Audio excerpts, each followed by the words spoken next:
The queen was known for many things, but one thing that a lot of people don't know is that she owned a lot of corgis. Now, with her passing, the main question on everyone's mind is what will happen to Queen Elizabeth's corgis? Well, stick around to find out.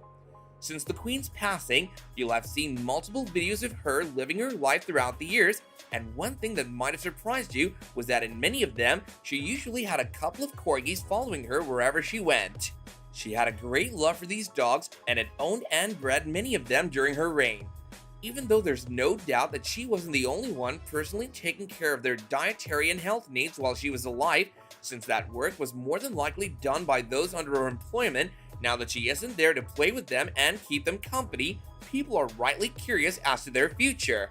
Well, in the days following her passing, it was made clear to the public that since Prince Andrew was the one that had gifted them to her in the first place, he was the one that they would be living with going forward.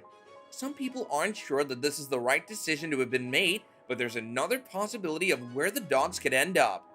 While Prince Andrew has a large home and plenty of staff to take care of them, he likely isn't going to be affectionate towards the dogs due to being busy with his duties as a prince.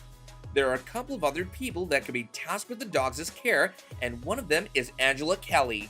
She was the assistant and right-hand woman of the Queen, which means she has the trust of the entire royal family and also has a personal connection to the dogs. Another person that's thought to continue giving the dogs company is Paul Wybrew, who is a trusted page that worked for Queen Elizabeth. But there's a high chance that the prince is the one that's most likely going to end up with the dogs based on his stature and the fact that his ex-wife has a lot of love for those dogs as well. Before the Queen was gifted her corgis by her son, she actually bred them herself. Since each and every move of the Queen has been recorded throughout her long life, there's a very detailed record of the very first corgi that was ever given to her. It was a small dog named Susan. It was given to her on her 18th birthday, and she took care of it for as long as she could. Interestingly enough, the Queen had owned around 30 dogs throughout her life, and many of them were direct descendants of Susan. Just like there's a family tree for the royal family, there's also one for the corgis that were bred from Susan. Just to get an idea of how attached she was with her dogs, she even took some of them on her honeymoon. She could have just left them in one of her many castles, but she chose to keep them in her company. She soon became the most famous dog mom in the entire world, and she kept that loving title till she took her last breath. While all of this is well and good, one of the best things about her ownership of the dogs was that she wasn't ashamed of it. She didn't hide her feelings about them from the public, which is why they were left to roam free around her palace. There were many times when the Queen was meeting with important dignitaries from around the world, and her dogs were playing by her feet. In fact, her arrival into a room was often indicated to her staff by the sound of collars jingling on the dogs' necks as they pattered around beside her. Funnily enough, even though they were very calm around the Queen, it's been reported that they were an annoyance towards the people that worked there.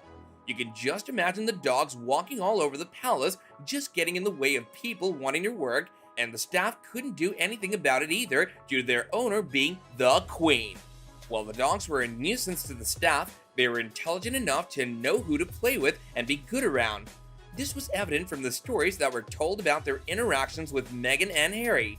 Meghan Markle, the Duchess of Sussex, once said that they usually just laid at her feet when she was around them, and Harry told a similar story about them being very friendly.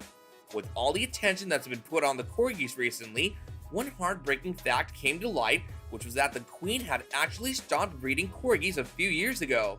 The reason for this decision was that she didn't want any of them to be around when she eventually passed away. She understood just how much grief a pet goes through when their owner departs from this world, which is yet another indication of her forward-thinking nature. So these were some of the details of what will probably happen to the corgis after the Queen's passing.